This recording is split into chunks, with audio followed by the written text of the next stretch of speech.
All right, we're down here at the Tavern 245, Mr. Jake Wheatley's social networking event. We're going to go talk to the man himself. Let's go. Hello, sir. I'm doing well, y'all. State Representative Jake Wheatley, and he's very tall. How are you feeling this evening? I'm feeling good.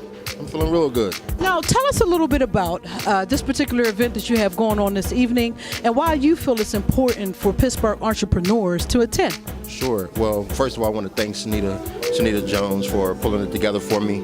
I think it's always important to talk directly to those who you want to have an impact with. We're talking about supporting the growth of our region. You can't do that without the support of entrepreneurs and growing their businesses.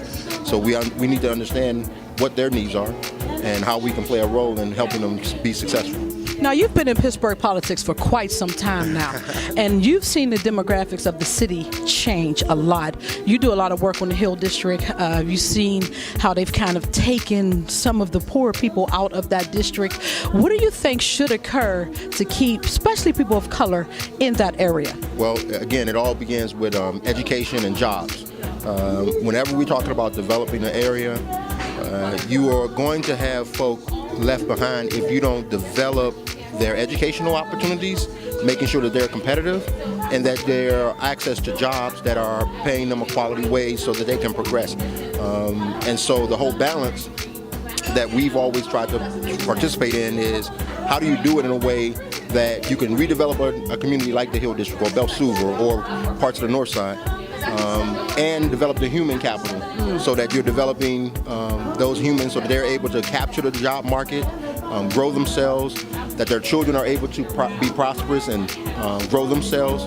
And so that's why we've always concentrated on education, and we always concentrate on entrepreneurs, especially small businesses, men and women, minority businesses, because that's the linchpin of whatever we're going to do in the city.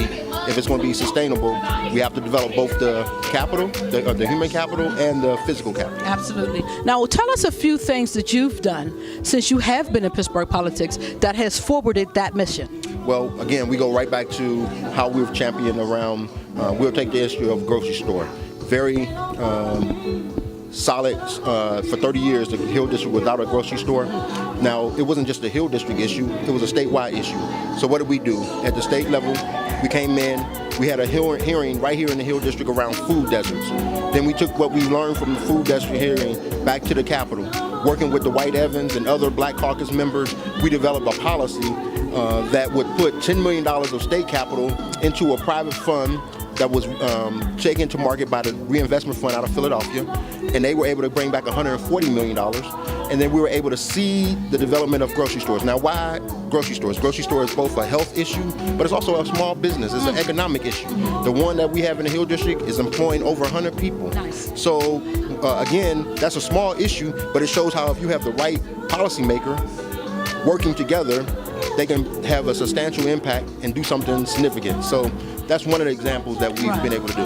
Now, one thing that I really admire about you is you work outside of your district. I see you in Homewood. I see you working with a lot of other state representative, local politicians. And that is one thing that I think is awesome about you. A lot of politicians don't do that. So I appreciate that about you. Now, what I'd like to know, we have a serious violence problem in Pittsburgh right now. And if you have one thing that you could say to these young people, what would it be? Well, I always look at my own life experiences. I hadn't always been a refined statesman. You know, I had to go through some changes.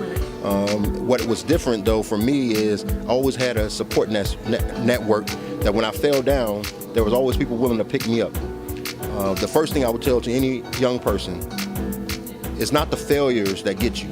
Everyone fails.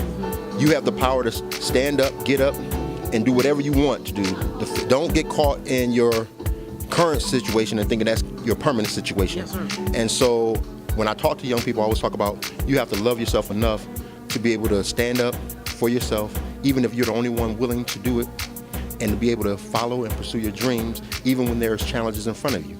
And I always say, if I can do it, they can do it, because the only thing different between me and them is age and gray hair. And the fact that you actually got up and did it. No doubt. Thank you so much for your time. Thank you. I hope you have a great event. All right. Hey, State Representative Jake Wheatley. That's how we get down, JPB.